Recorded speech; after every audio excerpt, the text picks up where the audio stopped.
Hi there, and welcome once again to Prices at the Pumps on SaltWire, our weekly look at everything energy related. I'm Scott Squires, pleased to be joined by the energy expert, Dan McTagg. And Dan, lots to talk about in this episode, including another segment of Ask the Expert later on. We got a couple of questions from around the region. We have someone from Newfoundland with a question, someone from Nova Scotia with a question. St. John's and Dartmouth, specifically, where our questions come from. But first things first, right? We want to know what prices at the pumps are going to be. Prices set in the region tomorrow, Thursday, in Newfoundland and Labrador, and then the rest of Atlantic Canada on Friday. Dan, break it down for us. What are we going to see when we pull up to pump? Well, I think the best thing you can do with prices at the pumps is to hold off. If you have to buy diesel or gasoline, hold off until Thursday or Friday. In Newfoundland, the price will drop 2.5 cents a liter for gasoline.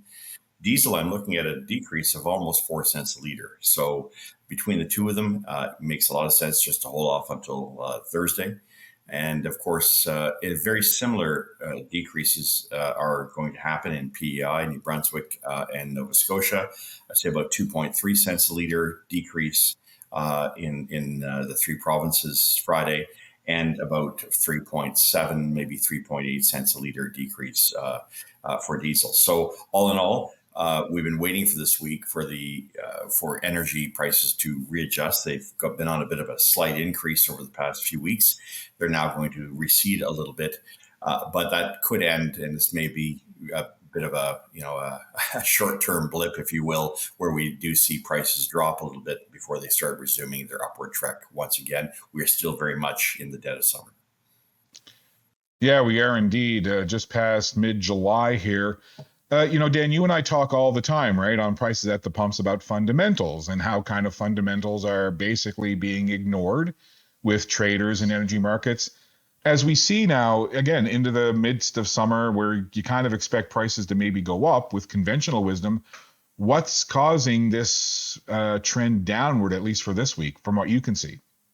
Yeah, energy traders are again playing the game of, there's plenty of supply out there, therefore no reason to worry, and that things like the economic outlook in China isn't great. They still haven't got their much needed, much desired, much coveted decrease in interest rates in the US. They're looking at Europe and saying there's some issues over there. They believe geopolitically everything's just fine. So up until they got the proverbial wet towel on the side, and that happened just about an hour ago or so. They've decided that it's a good time to shed oil valuation. So oil was trading at $83 a barrel, dropped to $79 a barrel yesterday. This morning, it's back up $2.50 a barrel. There's a good reason for that, because the U.S. Department of Energy came out with its weekly inventory report, and it said that, hey, guess what? We're down 4.4 million barrels. That's the third consecutive week of a decline in inventories. Now, gasoline and diesel are up. In other words, the supply of those products are up, but it does suggest that the United States cannot carry the entire world on its shoulders when it comes to oil production. If OPEC is cutting back, Canada can't get its products out, other nations are having some struggling getting oil to markets, and inevitably there is legitimate concern that the world is using far more oil than it can produce, and that for that reason we're going to start to see oil prices move up, especially in the second half, which is what we're now in, Scott, for 2024. I suspect oil will probably move up towards $87 a barrel for WTI, currently at 81, 82, and it's likely to stay there for pretty much the remainder of the year. Dan, something else that I know we've talked about in other episodes, and I wonder a lot about, and I see others wondering about it, is the correlation between the price of a barrel of oil and the price at the pumps, what we pay per liter. And I'll see people comment and say, when oil was $140 a barrel, I was paying around $1.50, $1.60 per liter, in that range, roughly. Might not be exact, but now they're saying, wait a minute, oil is high 70s, low 80s a barrel, and I'm paying around the same as it was when it's 140. Can you kind of give any context as to why the correlation between the price of a barrel of oil and the price that we pay when we pump into our vehicles kind of seems out of whack? Well, if you look at those days in which you did do that, you didn't have two carbon taxes. You weren't paying what amounts to about 26 cents a liter in some instances in terms of the first carbon tax, 17.61, the second one at 6 to 8 cents a liter plus 15% HST. You didn't have higher provincial taxes, and you didn't have a weak Canadian dollar. Canadians really need to understand that if you really think and mock our oil sector and our natural gas sector, not that I really care about that sector, I fight them all the time. But if you mock them and think we can do without them and you can shut their pipelines down and you can go along with green grifters who want to destroy the industry or leave it in the ground because of some cockamamie idea that the world is going through a climate emergency, and I say that in all due respect.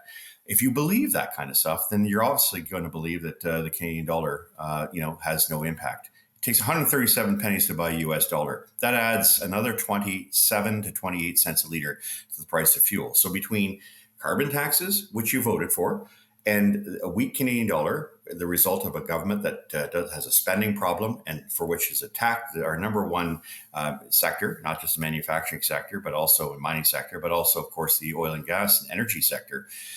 Yes, you can see why, even though oil prices are cheaper for Canadians, the burden is significant. It's well over 50 cents a liter. So that really makes up the difference. I'm glad you asked that question because it's very frustrating to have to answer that question all the time from people who don't think twice about the policies of our governments and their impact on driving up the cost of living.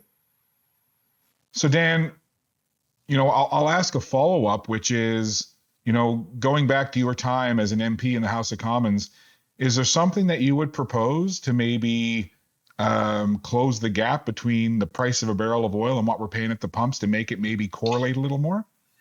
In my time as a Liberal MP, we would have punted the carbon tax and the clean fuel standard, both carbon taxes, right through the end zone. We would have also done everything we could to get as much of our energy, much of our manufacturing, much of our agricultural products or mining products to the rest of the world. We would have done what we had to do in order to ensure that Canada remained competitive with everyone around the world with all the resources that we have. And we wouldn't have become, the point at which many nations are scratching heads saying, what happened to Canada? Suddenly it's decided it doesn't want to, provide any of these products to the rest of the world. And we wouldn't have cost the taxpayer $35 billion building a pipeline that would have been built by the private sector itself. Look, Scott, I can say these are all the things we would have done, should have done, could have done that would have been better. But it's pretty clear, and I think abundantly clear to Canadians that the economic direction of this country has gone off the rails some time ago, and that we are going to have a major reset, and that can't come soon enough at the federal level. The other thing too, Dan, is, we know how important it is, right, to transition to alternative energy solutions, whether it's wind, whether it's solar, whether it's electric vehicles, et cetera. And you've talked ad nauseum about, taking a more metered approach and bringing it in more gradually. But there's still that desire and need for fossil fuels. And again, put that MP hat on, Dan. What would your proposal be to Canadians in terms of what you would like to see an energy policy be for the next 15 to 20 years, knowing that a reduction in carbon or in fossil fuels is a good thing, but also knowing that you can't just do it overnight? What would your proposal be in terms of transitioning to some of these alternative fuel measures? Be pragmatic. You know that you can't make any of those renewables viable without fossil fuels. So the transition that you talk about should be one that comes as a result of developments, technological breakthroughs, and of course, with a steady encouragement, inducement to industry and to others to make the change, not clubbing them over the head with carbon taxes and saying, we're going to make of Canada an example to the rest of the world, which has the rest of the world scratching its head, as I said earlier, wondering just what happened to this country. It has to be a recognition that we all want the perfect world of renewables, but to create the kind of world they're suggesting would be more than the size of our economy. $2 trillion, $3 trillion a year. So, if you're going to go to complete electrification, understand that when you make a windmill, the amount of energy required to build that, and much of it is derived from diesel, fossil fuels, is far greater in terms of creating that one unit than the amount of power that unit will probably provide to the rest of the world in its entire usable lifetime. So I really want to put these things in perspective. What we think are great little wonderful green trinkets are in fact anything but, and in fact increase not just the pollution. I'm talking real pollution. CO2 is not a pollution. Let me make that very clear to people. Anybody who makes that assertion is either bought or has come up with a solution to a problem that is non-existent. When we're talking real pollution, the mining, the extraction, the process of involving the processing itself of these minerals, and of course the creation of these wonderful widgets, whether that be your electric vehicle, whether that be your solar panel, or whether that be the products used needed for your windmills, many of which are made in China, of course, to the highest environmental standards, I'm sure, but also labor concerns, labor standards when you're building these things. So, look, I think we have a proper mix of these, but to put all our eggs in one basket is very dangerous for a country like Canada that doesn't just have a diversity of energy. It also has a diversity of weather conditions from east to west. I mean, I might have a flood here in Toronto, which, by the way, we've had many times in the past. You might have a wonderful sunny day in Atlantic Canada, East Coast. On the West Coast, they're looking at dry, tinder, dry weather. So I think we need to be pragmatic. And that's where I think we need to look at what practical solutions are available, continue to improve this, use an old Toyota example, this endless pursuit of excellence or relentless pursuit of excellence. Sorry, Toyota. But I think we need to understand that putting lines in the sand, saying you are going to have this mandate, you will do the following by this particular year, that's just poppycock. And I think that's wishful thinking coming from the minds of politicians who believe that the 10% of people out there who fall into that line of those who believe we can do that, is likely to destroy the nation. Dan, I know that you've got your finger on the pulse of everything that's energy related, whether it's domestically or, geopolitically, et cetera. Is there anything right now that you're seeing either at home or abroad that's kind of making your ears perk up and getting your spidey sense tingling about potential trends in the energy markets and where the price of oil and diesel and gas might be going? Well, we seem to have celebrated this week, Scott, the idea that we would have some decrease in interest rates next month based almost exclusively on inflation data. And the inflation data, I think, had, as its headline suggested, that gas prices had moderated. In fact, they were up year over year by about 7 cents a liter, which should have indicated that, if anything, interest rates or inflationary pressures were higher. But I think what was not said there is that 4 cents of that 7 cents was the result of the increase in the carbon taxes. And if you look at Atlantic Canada, where they had their additional 2 cents for the second carbon tax, the clean fuel standard, that actually works out to 6 cents. Now, we've seen some prices moderating out in British Columbia, where there's plenty of supply of fuel this year, unlike last year. But that aside, I think we're looking at a really interesting scenario where the numbers are showing that there's a decline in consumption for gasoline, to a lesser extent diesel, and oil prices continue to surge. What that really means is that the economies of the West, of North America, are struggling. I wouldn't say they're at the point of suffering yet, but they are struggling. And this is going to begin to show up in the next couple of months, if it hasn't already, to the reflection of the state of our economy, which is not very strong, very much as a result of misdirection and misfiring of resources towards things like employing 10,000 federal workers in Canada as a substitute for unemployment in Canada. The United States using borrowed money to the tune of several billions, hundreds of billions of dollars in the Inflation Reduction Act of the Biden administration. These things will all be gone in the next year, and so I would think that we're in for a major recalibration of our economy. And I think world economies are going to reel as a result of it, because we've been going down this road, this path of trying to create an optical illusion. And I think that's kind of where we're at with respects to trying to determine fundamentals for oil and gas. Okay, Dan, it's time now to transition to our segment known as Ask the Expert. Got a couple of questions from Atlantic Canada today. So without further ado, Dan, you're the expert, and it is time for Ask the Expert. Okay, Dan, our first question comes to us from Matt in St. John's. And Matt wants to know, how do gas prices in Atlantic Canada compare to the national average across Canada? Well, they're pretty high if you consider that normally we see Vancouver prices always surging ahead by about 20 cents a liter. They've come down. And in fact, this week, we're going to see prices in Atlantic Canada, particularly in Newfoundland, at a level that's going to be 2 or 3 cents a liter higher than what we're seeing in Vancouver. Now, Vancouver has the full 17.61 carbon tax. They have the 18-cent transit fee. They have a second carbon tax, which is 19 cents a liter. And yet the price of gasoline there is going to be cheaper than it is in Newfoundland. And that suggests that the market on the U.S. Pacific West is much cheaper than anything we've seen, certainly since going back to the COVID period.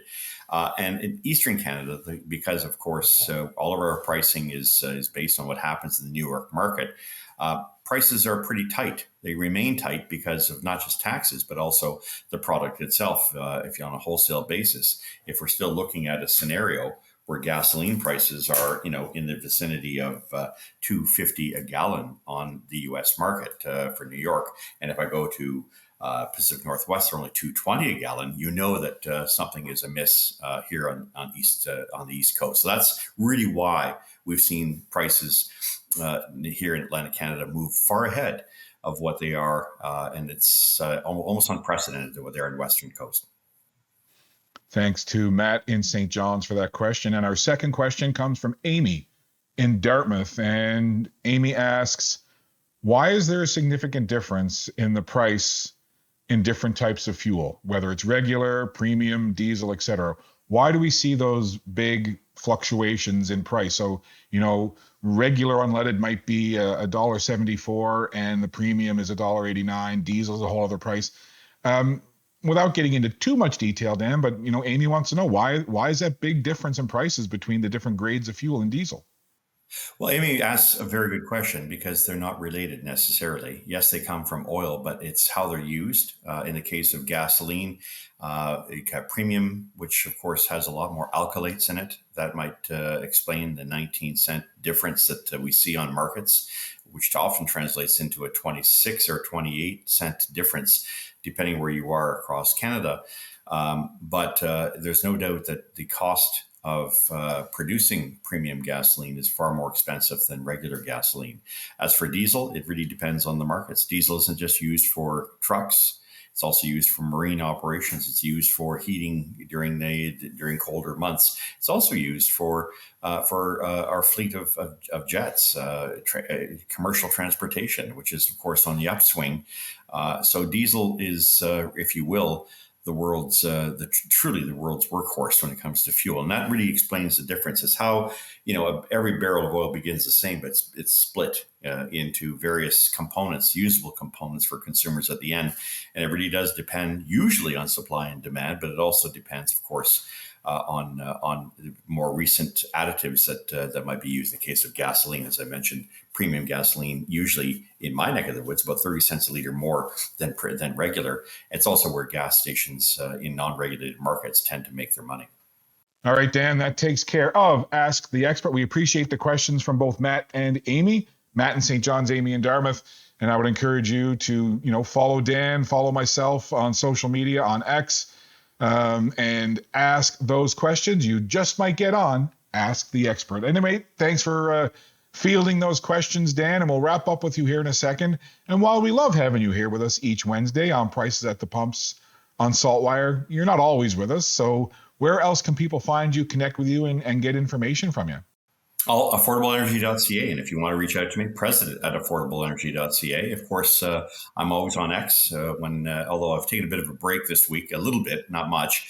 You can always reach me there, Gas Wizard. Of course, some people will go to Gas Price Wizard to look up for any information about the latest that I'm doing. And I try to share some ideas that they might have. But those are the two best ways to get a hold of me.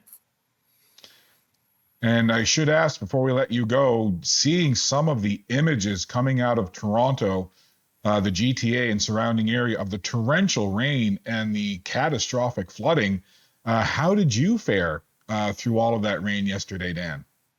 No problem. Had the 2008 Ford Escape with, of course, its hybrid engine made its way through about a foot worth of water just at the bottom of the street here. Not a big deal. And, having lived in this city all my life, having actually worked there, I fondly remember 86 being another year where we saw flooding, and the flooding was far worse than what we saw here today. But pumps, modern technology, and better infrastructure will manage that fact that somebody in their bright mind thought it would be a great idea to put a highway right next to a major river. Well, Dan, I'm glad that you didn't have to row your boat gently down the stream. All the best to you and your extended family. Enjoy the weekend ahead, and we'll get together and do this again next week, Dan. Yeah, we'll be dried up by then. Looking forward to it. Thanks, Scott. Pleasure as always.